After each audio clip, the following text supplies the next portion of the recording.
사도행전 11장 18절입니다.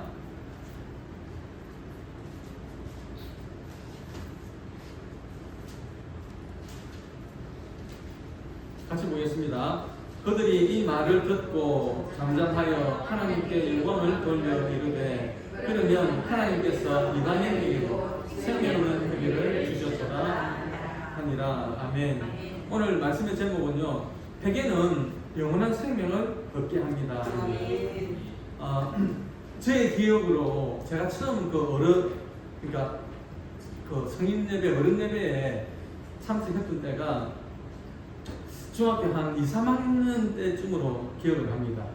처음 이제 그때는 저녁에 예배를 드렸으니까 예배에 처음 참석을 했는데 깜짝 놀란 게 뭐냐면 어르신들이 막 우는 거예요. 어른들이 막 우는 거예요. 그러니까 중학생의 시선으로 볼 때 그게 너무 좀 놀랐습니다.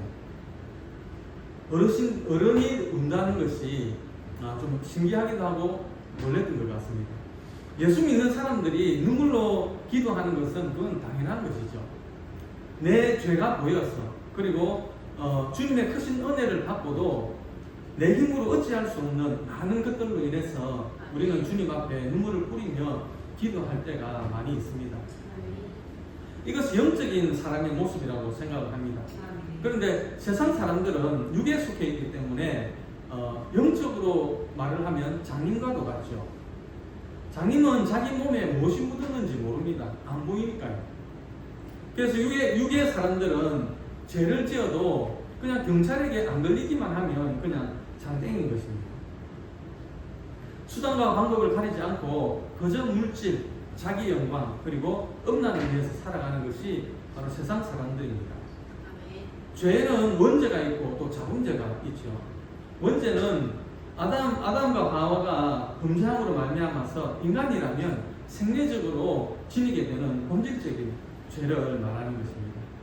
이 죄는 인간의 노력으로는 해결을 할 수가 없습니다. 오직 예수. 천하에 구원 얻을 이름을 예수밖에 안 주셨다고 하셨죠. 네. 내가 죄인임을 고백하고 예수님을 나의 주인으로 받아들일 때 그가 우리가 원죄에서 해방이 될 수 있는 것입니다. 또 하나의 죄가 바로 자범죄죠. 우리는 예수님을 나의 구주로 모셔드리면서 지금까지 지은 모든 죄를 다 용서함을 받았습니다. 그러나 인간의 연약함으로 말미암아서 우리가 죄에서 구원을 받고 또 하나님의 자녀가 되었지만 그럼에도 불구하고 살아가면서 알게 모르게 죄를 짓게 됩니다. 이런 죄를 자범죄라고 하는데요. 이런 죄에 대해서는 우리는 끊임없이 죄를 자백하고 고백하고 또 회개하는 과정이 필요하다라는 것입니다. 요한일서 1장 9절 10절 말씀 같이 보겠습니다. 만일 우리가 우리 죄를 자백하면 그는 믿으시고 의로우사 우리 죄를 사하시며 우리를 모든 불의에서 깨끗하게 하실 것이요 만일 우리가 범죄하지 아니하였다면 하나님을 거짓말하는 이로 만드는 것이니 또한 그의 말씀이 우리 속에 있지 아니하니라. 아담이 범죄를 하니까 하나님을 피하게 됩니다. 자꾸 숨습니다. 죄는 자꾸 숨기려고 합니다. 그러나 죄는 드러내야 합니다. 하나님 앞에 드러내고 회개해야 하는 것입니다. 시편 51편 17절 말씀인데요. 같이 보겠습니다. 하나님께서 구하시는 제사는 상한 심령이라 하나님이여 상하고 통회하는 마음을 주께서 멸시하지 아니하시리이다. 아멘. 하나님께서 고넬료 가정에 베드로를 보내가지고 성령을 선물로 주셨습니다. 그것은 상한 심령과 통회하는 마음이 그들 가운데 있었기 때문인 줄로 압니다. 우리가 이 세상을 흔들림 없이 평안 가운데 살아갈 수 있는 것은 회개로 인한 하나님의 용서와 위로가 있기 때문입니다. 결국 내가 잘났어, 내가 깨끗해서, 내가 흠이 없었어, 또는 저 사람들보다 내가 더 하나님의 말씀을 잘 지키는 사람이었어가 아닙니다. 누가복음 13장 1절부터 보게 되면 제사를 드리는 그 갈릴리 사람들을 빌라도가 학살했던 사건이 있었습니다.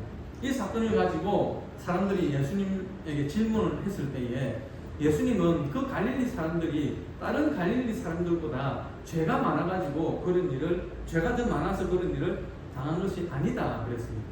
회개하지 않았기 때문이다 라고 했습니다. 또 실로암에서 망대가 무너져가지고 18명이 죽죠. 그 사건도 마찬가지입니다. 사고로 죽은 사람들이 예루살렘에 사는 그 모든 사람들보다 죄가 많아서 그런 일을 당한 것이 아니다 그랬습니다. 바로 회개하지 않았기 때문이다 라고 말씀을 하셨습니다. 알코올 중독과 그리고 도박 중독으로 폐인처럼 살아가던 사람이 있었습니다. 근데 어느 날 이 사람이 참 하나님의 은혜로 꿈을 꾸는데요. 어떤 꿈을 꾸느냐 하면, 회개하지 않으면 지금부터 딱 1년 후에 너를 데려갈 것이다. 그런 음성을 듣게 됩니다. 잠에서 깬 이 알코올 중독자가 얼굴이 새파래져가지고 집 근처에 있는 교회에 찾아가서 목사님과 신앙 상담을 하고, 그리고 술과 도박을 끊고 열심히 신앙생활을 시작을 했습니다. 그런데 얼마 지나지 않아서 그 열심히 식어지기 시작합니다. 그리고 한두 번 예배에 빠지더니 아예 교회에 발을 끊어버리고 말았습니다. 그래서 목사님이 찾아갔습니다. 이렇게 하시면 안 됩니다. 다시 교회에 나오셔야 되고 열심히 신앙생활을 하셔야 됩니다 라고 권고를 했지만, 자기가 꾸었던 그 꿈은 그냥 개꿈이었다라고 하면서 교회에 나오기를 거부했고, 그렇게 예전의 모습으로, 도박꾼의 모습으로, 알코올 중독자의 모습으로 살아가게 되었습니다. 그렇게 시간이 흐르던 어느 날, 그날도 이 사람이 술이 떡이 되어가지고 길을 걷다가 그만 계단에서 굴러 떨어져서 죽게 됩니다. 그날이 처음 꿈을 꾼 지 딱 1년째 되는 날이었다고 합니다. 우리가 하나님을 뵙기 위해서 꼭 준비해야 될 것이 있는데, 그것이 바로 회개입니다. 일본에 유명한 학자가 있었습니다. 그 학자는 기독교 신자였습니다. 그런데 우연히 마르크스의 자본론 책을 읽고는 그 책에 매료되어 가지고 신앙을 버렸습니다. 그는 이 책이야말로 정말로 일본 국민들에게 필요한 것이고 장려되어야 된다라고 주장을 했습니다. 실제로 본인이 이 자본론을 번역해 가지고 출판을 하기도 했다고 합니다. 그러면서 종교는 없다 그렇게 주장을 했습니다. 그러던 중에 그가 혈액에 걸리고 이제 치료가 안 되고 끝내는 죽게 되었습니다. 죽을 때가 가까워오자 그는 다시 성경과 찬송을 찾았고 눈물을 흘리며 찬양과 성경을 읽기 시작했습니다. 세상을 떠날 시간이 임박해 올 때에 그의 얼굴은 눈에 띄게 밝아졌습니다. 그는 과거의 모든 불신앙을 회개하고 나는 하나님께로 간다라는 말을 남기고 세상을 떠났다고 합니다. 사도행전 3장 19절 말씀인데요. 같이 보겠습니다. 그러므로 너희가 회개하고 돌이켜 너희 죄 없이 상을 받으라. 이같이 하면 새롭게 되는 날이 주 앞으로부터 이를 것이요. 새롭게 되는 날, 개역 한글에 보면은 유쾌하게 되는 날. 요한복음 5장 29절에 선한 일을 행한 사람은 생명의 부활로, 악한 일을 행한 사람은 심판의 부활로 나오는 바로 그 날입니다. 참된 회개는 우리를 생명에 이르게 하는 것입니다.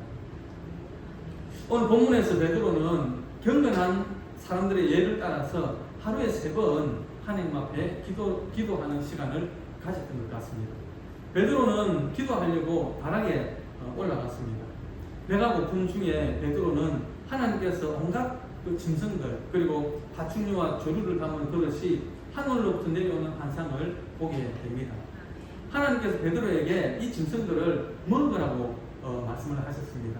그때 베드로는 그럴 수 없습니다 라고 했습니다. 왜냐하면 베드로는 율법을 통해서 부정한 짐승은 먹으면 안 된다라는 것을 알고 있었기 때문입니다. 그러자 하나님은 자신이 깨끗하게 하신 것을 네가 속되다 하지 말라고 말씀을 하십니다. 그리고 이 환상은 3번이나 반복이 되는데요. 그것은 이 환상이 주는 확실성을 드러내기 위한 것입니다. 베드로가 하나님의 뜻을 몰라서 고민하던 중에 고넬료가 보낸 사람들이 찾아옵니다. 성령께서 이 세 사람의 도착에 대해서 베드로에게 말씀을 하셨습니다. 고넬료가 보낸 자들은 고넬료에 대해서 소개를 하고 베드로에게 자기들이 온 목적을 이야기를 했습니다.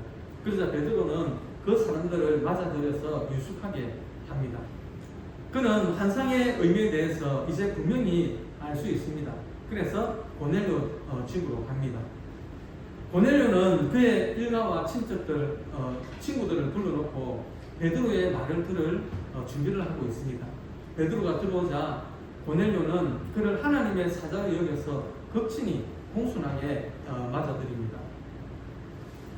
베드로와 고넬료는 서로 멀리 떨어져 있는 사이였지만 자기들이 동시에 하나님의 지시를 받아가지고 만나게 된 그 경위를 피차 설명을 하게 됩니다. 베드로는 자기와 그의 동료들이 예수의 하신 모든 일의 직접적인 목격자임을 말을 합니다. 유대인들은 주님을 나무에 달아 죽였지만 그 주님은 부활하셨고 사도들은 그 부활의 증인들인 것입니다. 베드로는 그리스도의 사역이 결과적으로 심판이 아니면 구원이 됨을 분명히 했습니다. 베드로의 메시지는 예수에 대한 그의 메시지를 듣고 있는 모든 사람들 위해 성령의 부음으로 끝이 났습니다. 유대인 신자들과 동일하게 이방인들도 받는 이 증거를 베드로와 함께 온 할례받은 신자들은 놀랐습니다.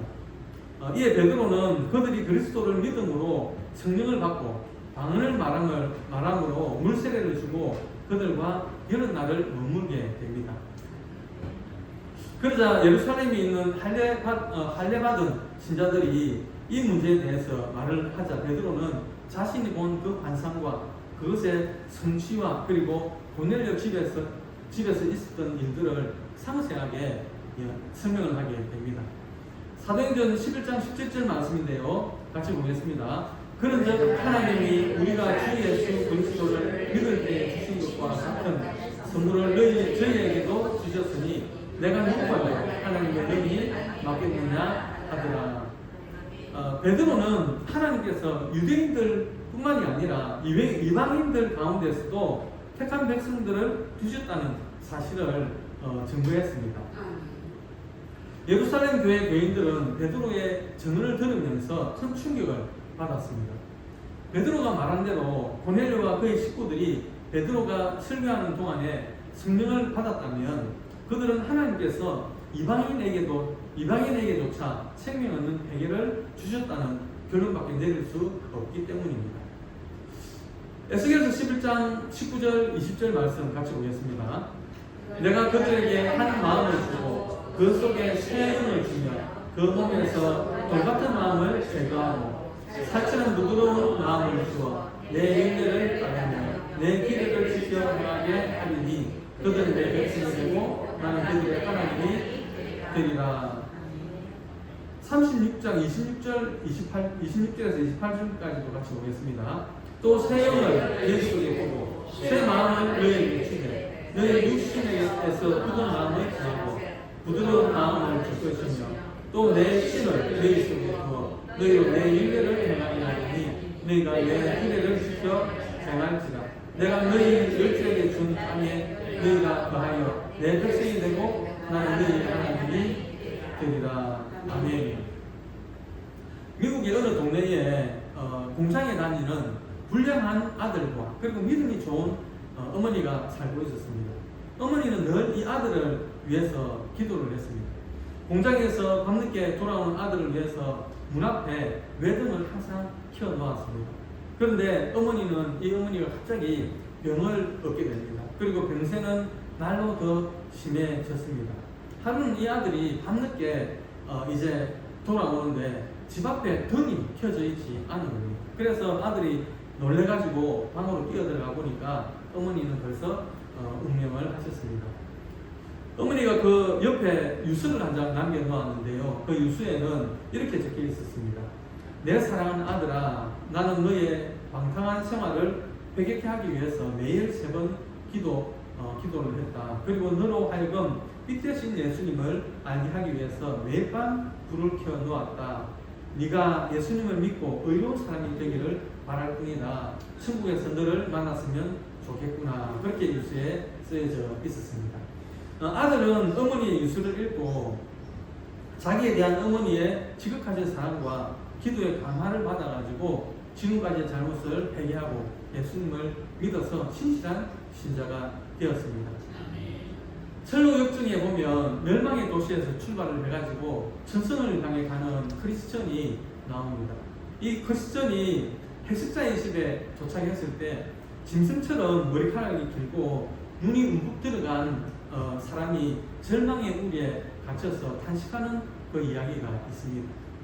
이 사람은 신앙의 진리를 알고 믿노라 하면서 해결을 못한 교인이었습니다. 바로 성령이 떠나버린 절망적인 교인이었습니다.